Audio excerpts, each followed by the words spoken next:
Hi guys, it's Forgetful Scholar, and today we're doing a thrift store book haul. I know, I can't believe I'm doing another book haul. Like, I don't know. I lost my mind. Anyway, so I'm calling it a thrift store book haul because all the books I got from my secondhand store, and the last haul I got some books from Barnes & Noble, so I didn't want to call it that.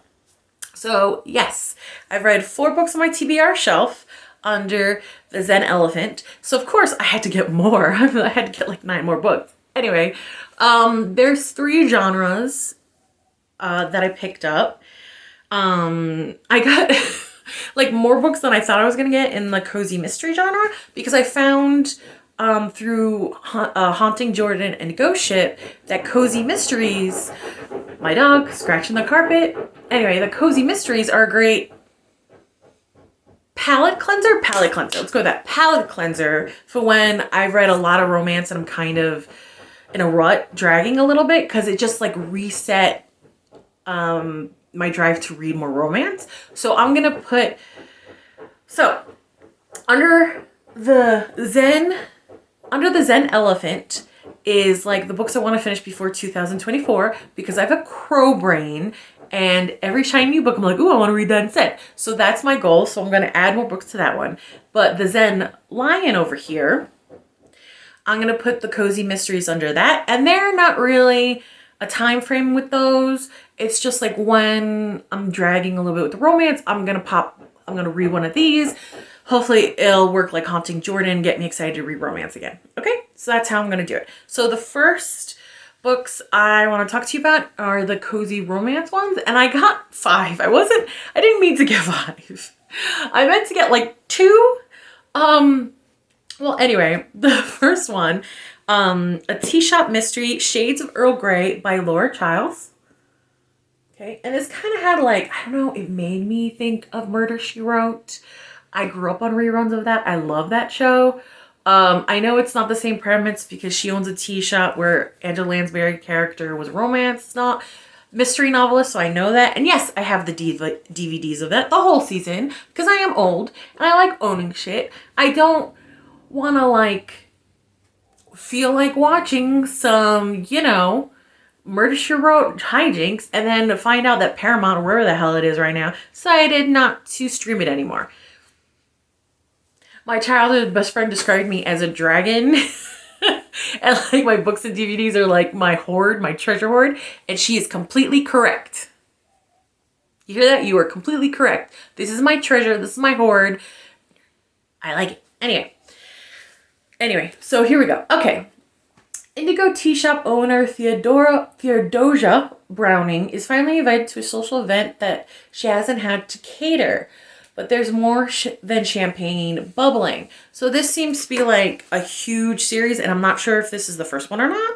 Again, that's kind of the risk you run when you go thrift store hunting, you know what I mean? So, okay, Shades of Earl Grey. Theo, which I think is Theodosia, is mingling with the creme of Charleston society at the engagement soiree of the season. But as they eagerly await the dazzling young couple's arrival, the groom meets with a freak accident. The exquisite wedding ring, a family heirloom from the crown of Marie Antoinette, is mysteriously missing. Theodosia suspects trouble is brewing, but when she goes to the authorities, they treat her like she's been reading tea leaves. And that is the surest way to put Theodosia's kettle on the boil. I mean, a lot of puns there, so we'll see. Yeah, so that is one of them. And New York Times bestselling author. Oof, okay. I don't have much luck with bestselling authors, but we'll see. Anyway, so second one is another in the tea shop mystery. Again, I don't know what chronological order this is in, so I hope if I get them out of order, it's not too confusing. But this one is The Jasmine Moon Murder by Laura Childs, and this cover was really pretty too. I kind of like the illustration, old-timey effect of it. I don't know.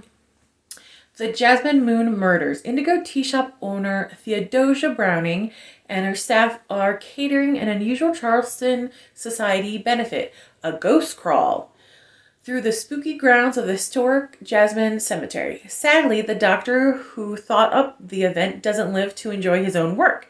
He drops dead during the crawl, and it looks like foul play.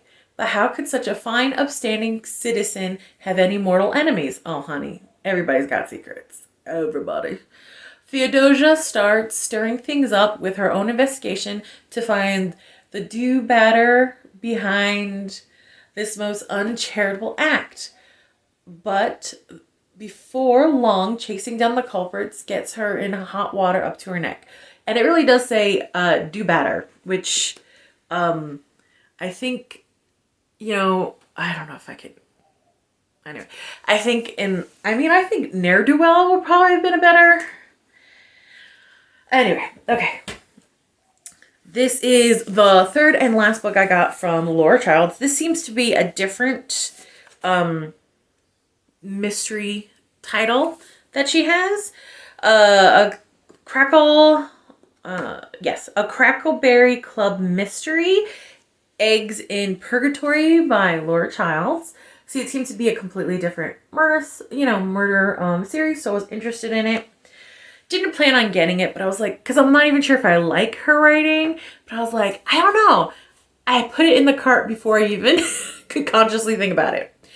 Susan, Tony, and Petra lost their husbands but found independence and each other a life raft of support, inspiration, fresh baked goods, and their own business.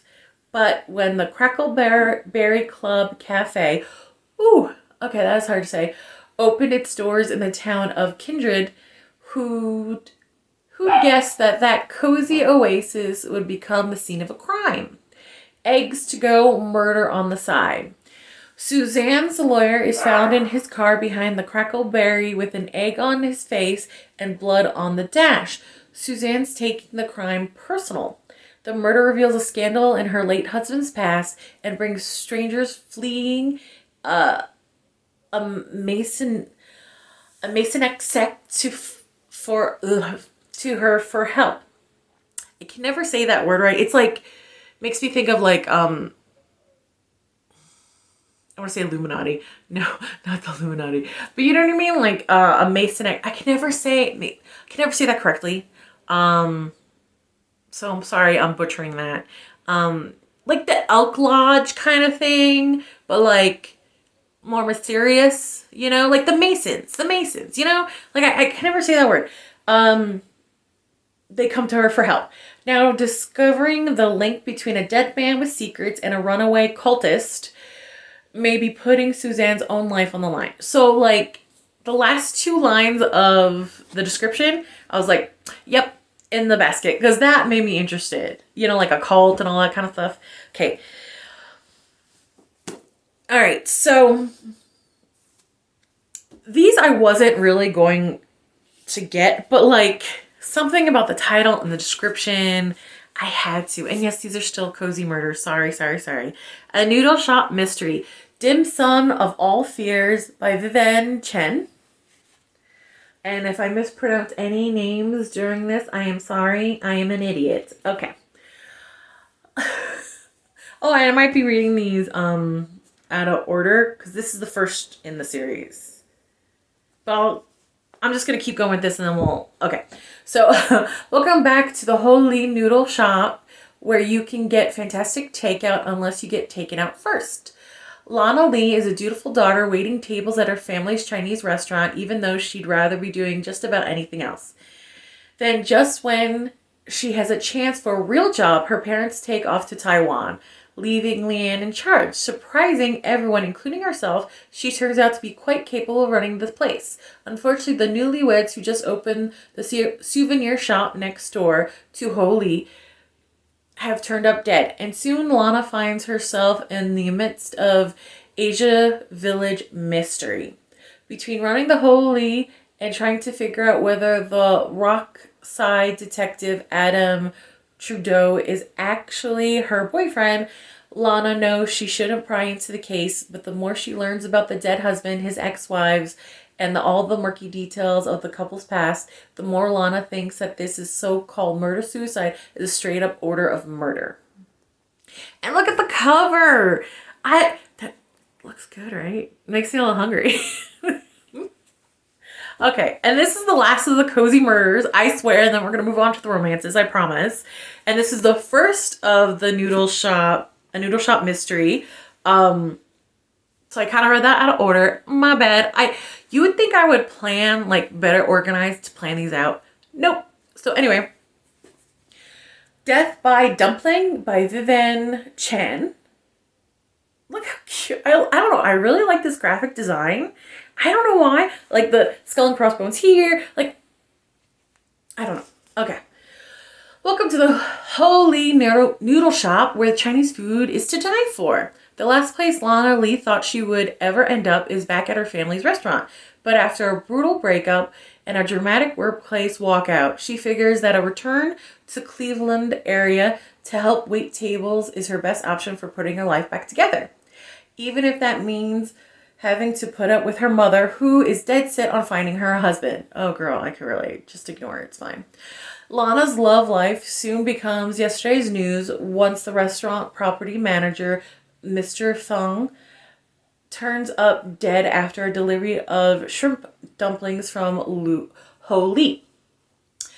But how could this have happened when everyone on the staff knew how Mr. Feng's severe, life-threatening shellfish allergy? Now, with the whole restaurant under suspicion for murder, the local media's feeding frenzy, to say nothing of the gorgeous police detective who keeps turning up for takeout. It's up to Lana to find out who's behind Feng's killer order before her own number is up. I'll try to read these a little bit better. See, that looks like fun too. It's just, don't worry about me. Okay, so now I'm going to do the romance novels. Okay, so when I was there, I was looking for the rest of Lisa Kleypas's Bow Street Runners series, Lady Sophia's Lover, and Someone to Watch Over Me. But unfortunately, they weren't there. You know what happens. I'm going to try again a couple of times, like maybe next month, go, randomly check in to see if I could get them there.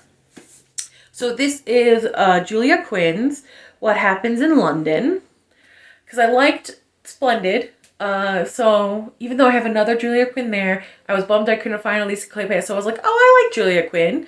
She was all right. Let me try another one of hers, even though I haven't read the second one I got. Rumors and Gossip. The Lifehood of London. When Olivia Belstrokes is told that her new neighbor may have killed his fiance, she doesn't believe it for a second. But still, how can she help spying on him? Just to be sure. So she stakes out a spot near her bedroom window, cleverly concealed by curtains, watches, and waits, and discovers the most intriguing man who is definitely up to something. Sir Henry Valentine works for the boring branch of the War Office, translating documents vital to national security. He's not a spy, but he had all the training, and when a gorgeous blonde tries to watch him from her window, he is instantly suspicious. But just when he decides that she's nothing more than an annoying, nosy debutante, he discovers that she might be engaged to a foreign prince who might be plotting against England.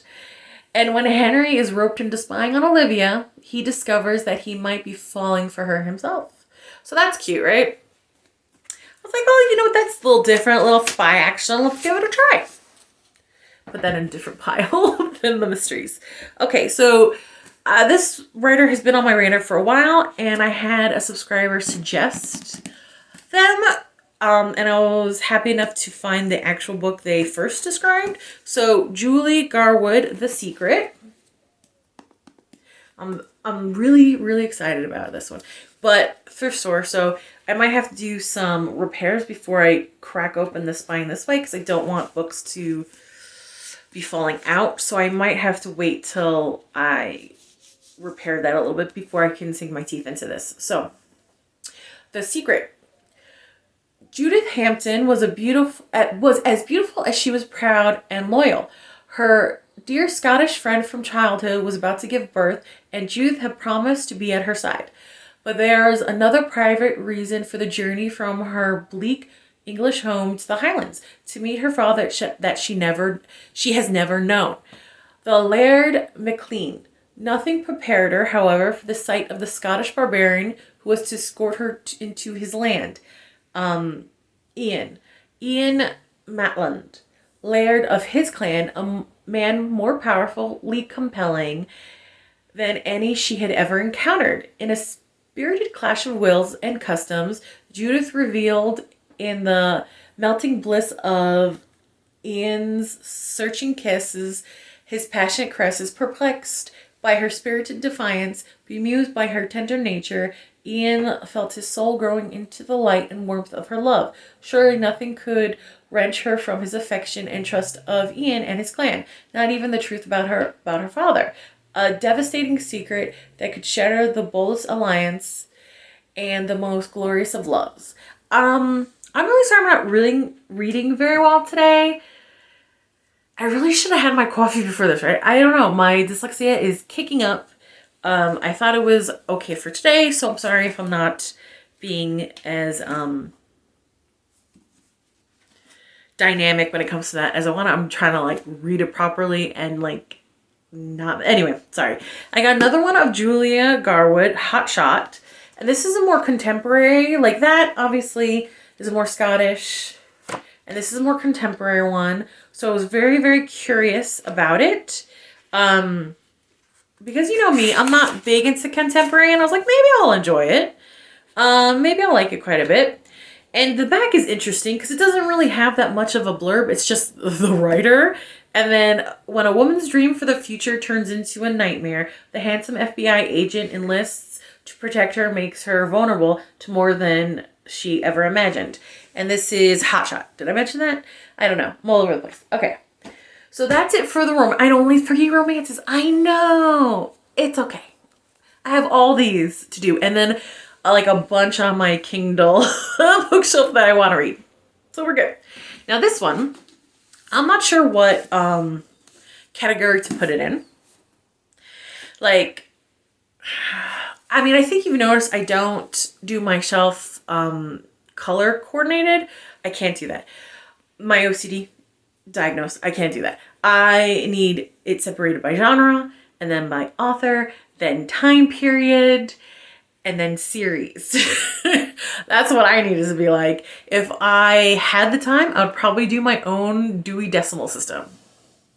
So I'm not sure where to put this one.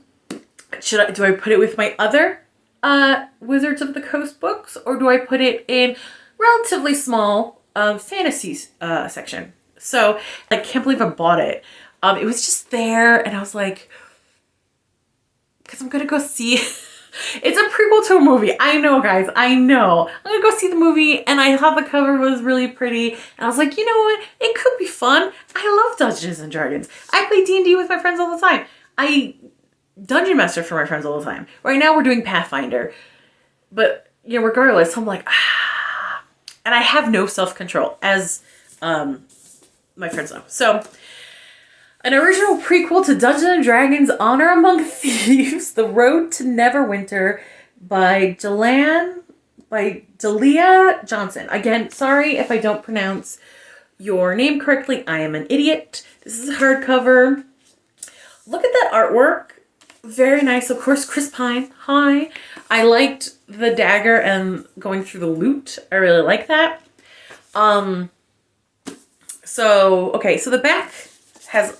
I want to get rid of, because the store, I have to figure out how to get rid of that without destroying it because it's really stuck on there. But it's like beautiful kind of watercolor effect, right? Okay, so Holga scooped up everything. Edgin, I'm going to just pronounce it Edgin. So Holga scooped up everything Edgin pointed to, plus a few more things, and they slipped out the back. It had been so easy. Standing in the moonlight outside the pawn shop, Egan finally acknowledged the tremor of excitement in his limbs, the euphoria of having enough coin in his arms to feed his small family for months. He had not 1 ounce of regret either. Pedro had it coming, and his loss was their gain. They snuck back to the cottage together, and although Holga wasn't smiling, Egan thought he could detect a bit less stomp in her step, a lightness that he hadn't seen before. They worked well together. He wondered if she might ever consider doing something like this again? Now that was an idea. So that's on the back, right? And then since it's a hardcover, I'm going to read the little flap here. Now, I never read anything by Jalea Johnson before. Again, another New York best time selling novelist. I don't really put a lot of stock into that. So, okay, here is the flap of it. I'm sure you guys would rather see Chris Pine's face anyways. Okay. Edgin, again, I don't know if I'm pronouncing any of these words correctly because it is a Dungeons & Dragons book. And sometimes those names just... I mean, I know when I pick names for my characters, sometimes I just do like a random name, fantasy name generator. You know, anyway, sorry.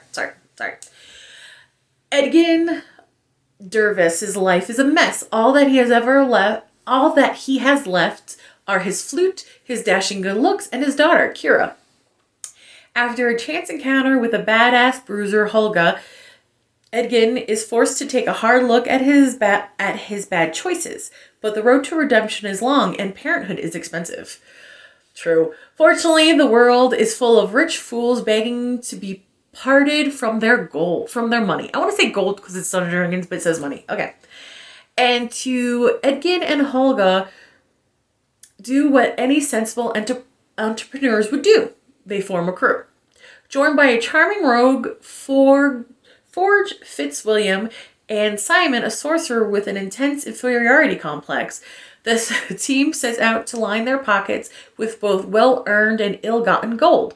Together, Edgin's crew battles monsters across the realm, Knoll raiders, fey witches, and more fall beneath their sharp weapons and sharper wit. But when they encounter a new, more sophisticated villain, keen blades and piercing blue eyes may not be enough. Their target? Torlin Schrock, a wealthy eccentric known for abusing his servants and hosting lavish parties. The plan? Play dress up, sneak into Shrek estates, and fill their pockets with as much loot as they can carry. The catch? Shrek is hiding a terrible secret, one that could endanger the lives of everyone Egan has ever come to care for, and even if the loot is too good to pass up. So when I read that, I was like, okay, I got it. That sounds like a fun caper. And I love me a fun caper, especially in the Dungeons & Dragons world.